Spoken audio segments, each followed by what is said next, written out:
नमस्कार, मैं हूं वीरेश सिंह। आईटीआई के टॉक शो में आपका स्वागत करता हूं। रेलवे की तरफ से एक बहुत बड़ा न्यूज मैं दे रहा हूं, बहुत बड़े अपडेट दे रहा हूं। रेलवे मंत्रालय और आपका डीजीटी का मंत्रालय, दोनों मंत्रालय ने मिल करके पिछले 6-7 महीने से, हालांकि ये कवायद 1 साल पहले से चालू हो गई थी, ठीक है। आपने सुना होगा कि 60,000 करोड़ रुपए एमएसडी मंत्रालय ने, जो डीजीटी, साफ साफ बोलूँगा लड़कों को समझ में आ जाएगा कि डीजीटी को, गवर्नमेंट आईटीआई को 60,000 करोड़ रुपए दिया है, जिसमें 100 आईटीआई देश की डेवलप करना है। और ये 100 आईटीआई जो देश के डेवलप करना है, उनको किसके हिसाब से? एक तो आपके ईवी, जो इलेक्ट्रिक व्हीकल गाड़ी आ रही है, दूसरा रेलवे के हिसाब से, तीसरा सोलर और चौथा ड्रोन। ये 4-5 चीज़ों को लेकर के इन गवर्नमेंट आईटीआई में तैयारी होना चालू हो गई है। और यहाँ पर देश भर की 100 आईटीआई, सबके हिस्से में लगभग किसी के 5 आई है, किसी के 10 आई है। मध्य प्रदेश में 10 आईटीआई के हिस्सेदारी आई है गवर्नमेंट में। वहाँ आधुनिक लैब बनना चालू हो गया है। अब इसमें सबसे पहले जो मंत्रालय आगे आया है, वो आया है रेलवे मंत्रालय। और रेलवे ने डीजीटी से, गवर्नमेंट आईटीआई से अपने लड़कों को स्किल करने के लिए कार्यक्रम को चालू कर दिया है, ठीक है ना। अब कैसे किया है कि गवर्नमेंट आईटीआई में लड़कों को, उन लड़कों को मेरिट बेस में जो लड़के अप्रेंटिसशिप करने आएंगे ना, अब वो अप्रेंटिसशिप में एडवांस अप्रेंटिसशिप करेंगे रेलवे के सिलेबस के हिसाब से। अब इसमें क्या है कि कुछ कोचिंग सेंटर वाले जैसे सुनेंगे ना, उनके पेट में दर्द होना चले जाएगा। और ये कोचिंग सेंटर के काट के लिए रेलवे ने किया है। रेलवे ने सबसे पहले, मैंने आप लोगों को बताया हूं कि मैं मध्य प्रदेश भोपाल में रहता हूं, और मध्य प्रदेश जो है तो डीजीटी का लैब है, जहां हर चीज टेस्टेड की जाती है, फिर पूरे देश में लागू किया जाता है। तो रेलवे ने यहां ग्लोबल स्किल पार्क के 17 लड़कों का पहला खेप, 17 लड़कों का, स्टूडेंट का पहला बैच, जिसको तैयार किया गया एडवांस ट्रेनिंग रोबोटिक के लेकर के। और उन बच्चों को जो है तो बीएचईएल, आपने नाम सुना होगा, वहां सारी चीजें करवाई गई। रेलवे में जो आपका कोच फैक्ट्री है वहां, इसके बाद इन 17 लड़कों को सिंगापुर भेजा गया विशेष रूप से ट्रेनिंग लेने के लिए। रोबोटिक ये बच्चे ट्रेनिंग लिए, जो आप स्क्रीन में देख रहे होंगे, जिसको कहते हैं कि सबूत के लिए। हमारे यहां जैसे फंड आता है ना, बहुत जल्दी तैयारी गवर्नमेंट करती है। ये भी मान लीजिए कि यहाँ वीरेश सिंह है, तुरंत लेटर लगा करके पूछने लगते हैं, है ना। तो यहाँ गवर्नमेंट के साथ में मिलकर के आईटीआई टॉक शो भी, हमारी जवाबदारी बनती है लड़कों को उसमें। तो यहाँ बीएचईएल जो है, तो अगर आपने सुना होगा, जो रेलवे के डिब्बे और बहुत सारी चीजें, कुछ इंजन के पार्ट, मोटर वोटर, कुछ चीजों को लेकर के, और खास तौर से डिब्बे का निर्माण भोपाल के बीएचईएल में होता है, और वो रेलवे कोच फैक्ट्री में भी होता है। तो यहां पर इन सब चीजों को देख करके रेलवे ने एडवांस ट्रेनिंग करने के लिए सोचा, जिसमें उन्होंने आईटीआई स्टूडेंट को सबसे ज्यादा प्राथमिकता दी है। और इसमें सबसे बड़ी चीज बता दूं कि वो लड़के जिनको टेक्निकल के हिसाब से, जो टेक्निकल वाले लड़के हैं, जैसे मान लीजिए इलेक्ट्रीशियन वाले हैं, फिटर वाले हैं, वेल्डर वाले हैं, कंप्यूटर वाले हैं, मशीनिस्ट वाले हैं लड़के, ये वाले जो लड़के हैं, और डीजल वाले भी लड़के, डीजल मैकेनिक वाले भी लड़के, ठीक है ना। इन लड़कों को, फिटर वाले लड़के, इन लड़कों को इन कोर्स के अलावा एक स्पेशल 2-2, 3-3 महीने का कोर्स करवाया जा रहा है।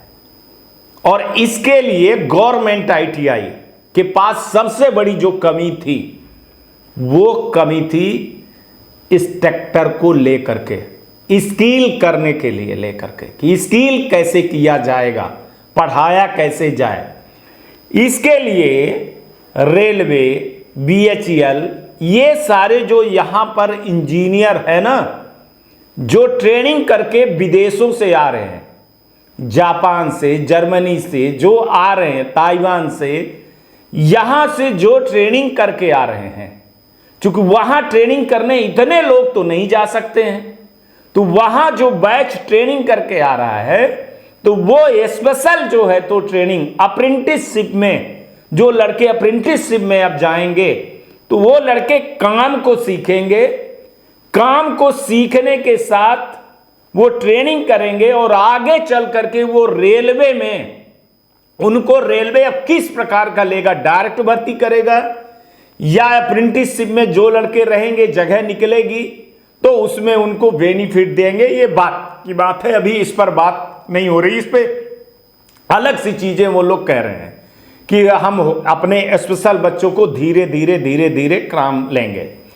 तीसरी चीज इसमें क्या कर रहे हैं कि प्राइवेट सेक्टर को इन्वॉल्व कर दिए हैं, ठीक है। और प्राइवेट सेक्टर इसमें ट्रेनिंग करके वर्क फोर्स एक बहुत जबरदस्त, मतलब मैं आपको बता दूं कि अगर 2027 2 साल का जो कोर्स अभी जो लड़के करेंगे, 25 का तो हो गया एडमिशन, 26, 27, 28 जो 2 साल का कोर्स होगा, वो 2 साल वाला, 1 साल वाला, उसमें लाखों लड़के, मैं बोल रहा हूं कि लाखों लड़कों को मेरिट बेस पे जो लड़के आएंगे, गवर्नमेंट आईटीआई की मैं बात कर रहा हूं, वो लाखों लड़के ये 4 नौकरियों में बट जाएंगे, रेलवे, ईवी, ड्रोन, सोलर, ये चारों में लड़कों को बांट दिया जाएगा, क्योंकि सोलर भी रेलवे की प्राथमिकता है।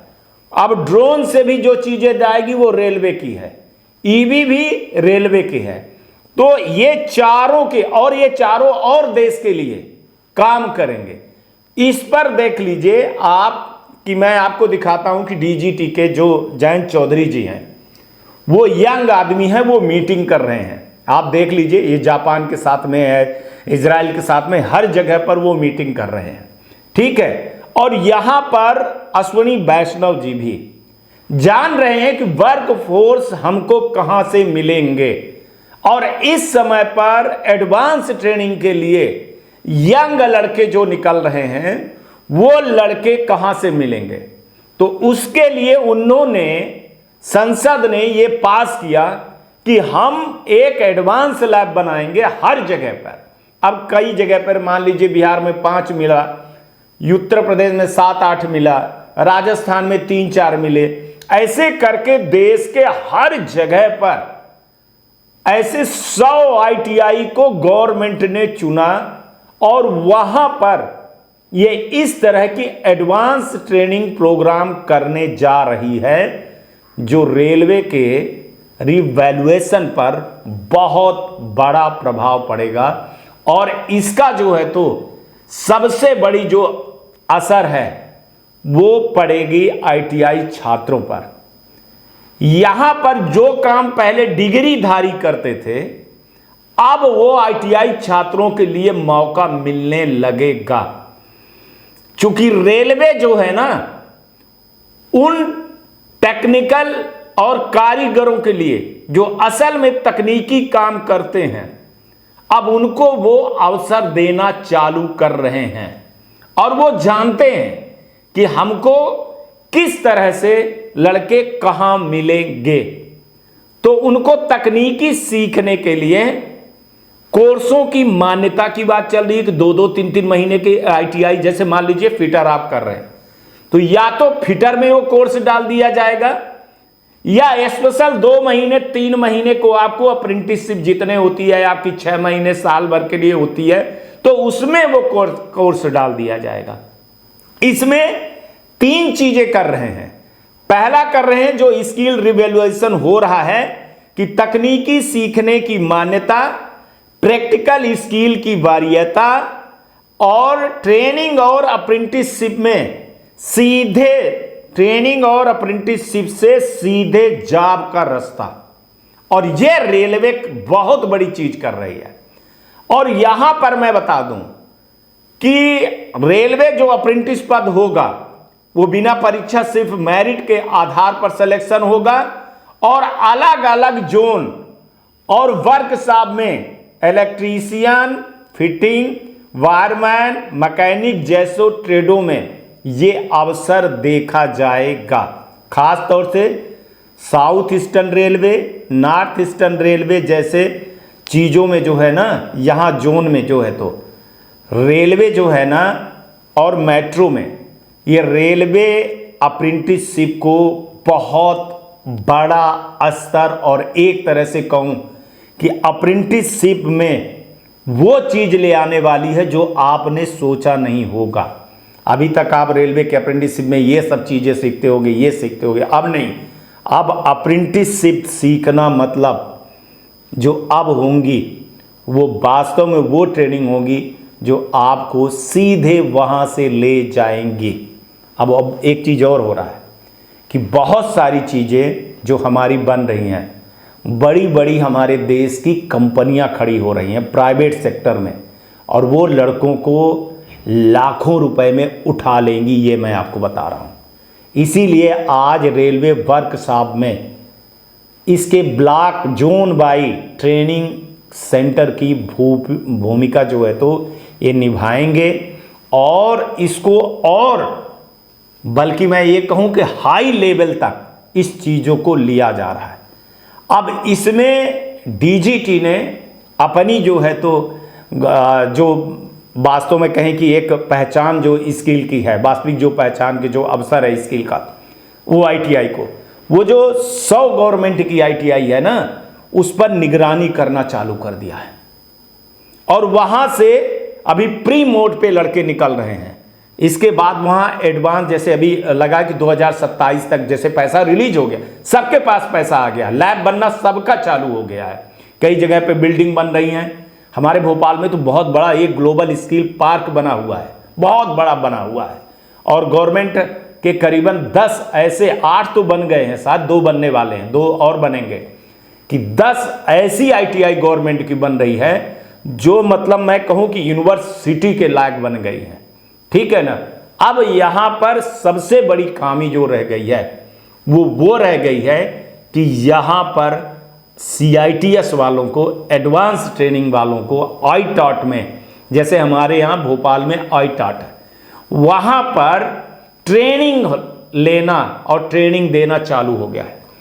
जैसे ग्लोबल स्किल पार्क में गए थे तो उसमें ट्रेनर भी गए थे।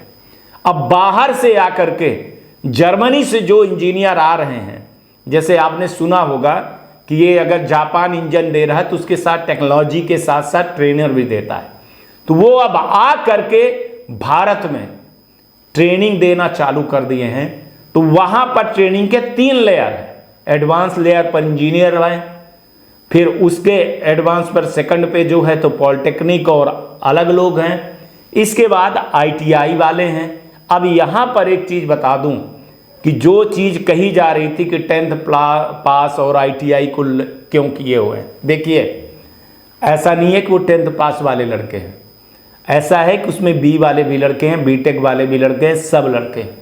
और रेलवे को साहब चाहिए, ये ना चाहिए रेलवे को कि हम ITI भर के लड़कों को भरेंगे। वो ये चाह रहे हैं कि हम सब तरह के लड़के करेंगे। और उसमें क्या होगा कि जो ITI के 2 साल 3 साल कोर्स किए हैं वो टेक्निकल पे जाएंगे, लेकिन जो 10th पास वाले लड़के हैं ना, उनमें से देखा जाएगा, वो नाम भर है 10th पास लड़के, उसमें से बहुत सारे लड़के पॉलिटेक्निक वाले B वाले लड़के रहेंगे। वो अलग से उनको ट्रेनिंग करवा करके अलग चले जाएंगे। जैसे बहुत सारे लड़के BCA वाले हैं, कंप्यूटर किए हैं, बहुत सारे लड़के BCom कंप्यूटर साइंस वाले हैं, बहुत सारे लड़के BSc वाले हैं, है ना। तो हर लड़कों को R&D, अगर आप समझते हो कि रिसर्च करने के लिए रेलवे ये इसलिए 10th पास और ITI कर रहा है। अब इसमें बहुत सारे लोग बहुत तरह तरह की बातें बनाने लगेंगे, है ना। ITI वाला सब काम नहीं कर सकता है रेलवे का, है ना, कि सब ITI वालों को भेज दो तो हर एक काम कर ले। सबके अलग अलग काम है। ITI वाले सिर्फ वर्कर बनेंगे, जो वर्कर रहेंगे स्किल वर्कर उनको बोला जाएगा, क्योंकि जो 3 महीने का कोर्स है और 2 साल का कोर्स के लिए एडवांस चीज़ चाहिए तो एडवांस चीज़ है। अब ITI वालों को हाईटेक रोबोट का ट्रेनिंग करने के लिए कह देगा, कौन करने जाएगा रोबोट का ट्रेनिंग, रोबोटिक ट्रेनिंग करेगा? वो वहाँ पर वो लड़का करेगा जो BTech बैठा हुआ है, जो ग्रेजुएशन करके बैठा हुआ है लड़का, जिसकी इंग्लिश अच्छी है, जिसका कंप्यूटर अच्छा है, तो वो डिजाइनिंग का काम करेगा, ठीक है ना। ITI वाला अपना काम करेगा, 10th वाला काम अपना करेगा। तो ऐसे कोचिंग सेंटर आपको भ्रम करते रहेंगे, भ्रम दिलाते रहेंगे। लेकिन एक चीज़ बता रहा हूँ कि 2027 तक में ITI का जो रिवैल्यूएशन होने वाला है अपार होने वाला है। और आप देखिएगा कि लड़के, आज भी मैं बता रहा हूँ, अच्छे लड़के तो मिलते ही नहीं हैं। अब देखिए कोचिंग सेंटर से आप थ्योरी पढ़ करके परीक्षा पास कर लोगे ना तो कुछ नहीं कर पाओगे, आपको ट्रेनिंग में निकाल देंगे। अब वो जान रहे हैं कि ये लड़का थ्योरी बेस पे आया है, प्रैक्टिकल बेस में तो बिल्कुल भी नॉलेज है ही नहीं, लड़का ITI में जाता ही नहीं। इसीलिए ITI में अब अटेंडेंस, फेस रीडिंग अटेंडेंस, अच्छी ITI को अपडेट करना गवर्नमेंट ने चालू कर दिया है। बहुत सारे लोगों को मिर्ची लग जाएगी तो लगे, लेकिन जो ITI वाले अब भी हैं उनको बताया जा रहा है कि कोचिंग सेंटर कोर्स बचवा गैंग से दूर रहिए। ITI को इतना बदनाम कर दिए हैं, इतना बदनाम कर दिए हैं कि रेलवे को ये भी लग गया, जो रिपोर्ट आ रही है कि भैया इससे बेहतर है कि 10वीं पास वाले लड़कों को ले लो, उनको 4 महीने 5 महीने 6 महीने की ट्रेनिंग करवा करके स्किल करवा लो। अब तो उसमें डिप्लोमा वाले भी हैं, इतनी बेरोजगारी है तो डिप्लोमा वालों को ले लो, ITI वालों को छोड़ दो। लेकिन DGT मंत्रालय जो है तो उनको बोली, इस पर काम साल 1.5 साल से चल रहा था कि हम आपके हिसाब से लड़के तैयार करके देंगे, है ना। कोचिंग सेंटर के भरोसे नहीं अब कोई चीज़ होगी। सब जानते हैं कि कोचिंग सेंटर रायता फैलाने का है, उनका मकसद ना देश से है ना स्किल से है, उनका मतलब है सिर्फ अपना किसी भी तरह से वो चूरन बेचना, बार बार चूरन बेचना। इस बार नहीं हुआ तो अगली बार, अगली बार नहीं है तो अगली बार, यही करते रहेंगे। बाकी मर्जी आपकी, हमारा काम है सच दिखाना तो सच ही दिखाऊंगा, जिसको अच्छा लगे तो ठीक है। मैं आईना हूँ, है ना, जैसे हो वैसे दिखाऊंगा। काले को काला और पीले को पीला ही दिखाऊंगा, नीले को तो बिल्कुल नीला ही दिखाता हूँ। नमस्कार, जय हिंद, जय भारत।